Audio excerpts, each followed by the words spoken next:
வணக்கம். நிகழ்ச்சி மூலமாக உங்களை சந்திப்பதில் பெருமகிழ்ச்சி அடைகிறேன். வாழ்க்கையில் வெற்றி பயன் நோக்கி பயணம் செய்து கொண்டிருக்கிறீர்கள். இந்த பயணங்கள் நல்ல முறையில் வெற்றி பெற அன்பின் வாழ்த்துக்கள். நீங்கள் நல்லா இருப்பீங்க. இப்போ இருக்கிறத விட 1000 மடங்கு அதிகமாக முடியும். நம்ம சேனைகளின் கர்த்தர் தாமே உங்களை ஆசீர்வதித்து உயர்த்துவாராக. நல்லா கவனிச்சு பாருங்கள். நீங்கள் கடந்து போகிற பாதைகளில் நிறைய பிரஷர், நிறைய தோல்விகள், நிறைய விளைவினங்கள், நிறைய சோர்வுகள் என்று சொல்லி எதை குறித்து நீங்கள் கவலைப்பட்டு சோர்ந்து போகாது. 2 காரியங்கள் பண்ணுறேன். ஒன்றை மிதிக்கணும், ஒன்றை மதிக்கணும். எதை மிதிக்கணும், எதை மதிக்கணும்?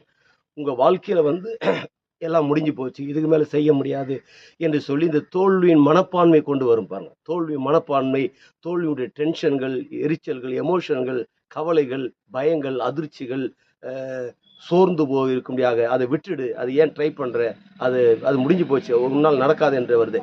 இந்த எண்ணங்களை தயவு செய்து நாம் அதை காலுங்களாக போட்டு மிதிக்க வேண்டும்.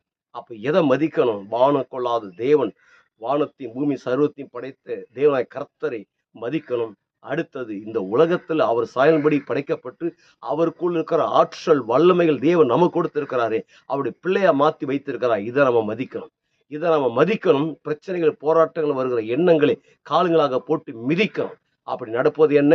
நீங்கள் எதை மதிக்கிறீர்களோ அது உங்களை இந்த உலகத்தில் வேற லெவலுக்குள்ளாக கொண்டு வரும். நீங்கள் செய்கிற வேலைகள், தொழில்கள், பிஸ்னஸ்கள், கான்ட்ராக்ட் ஜாப்புகள், எஜுகேஷன் டிபார்ட்மெண்ட், அரசியல் டிபார்ட்மெண்ட்டு, திரைப்பட துறைகள், என்னென்ன டிபார்ட்மெண்ட், அத்தனை டிபார்ட்மெண்ட்டுகளும் உயர்ந்திருக்கும். விசேஷமாக தேவனுடைய ஊழியங்களை செய்து கொண்டிருக்கிற ஊழியங்கள், திருச்சபைகள் வேற லெவலுக்குள்ளாக இருக்கும் பாருங்க.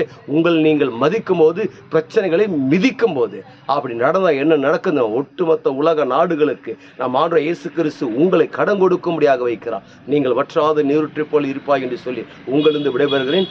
உங்கள் நண்பன் ரவி, பெரியபாளையம்.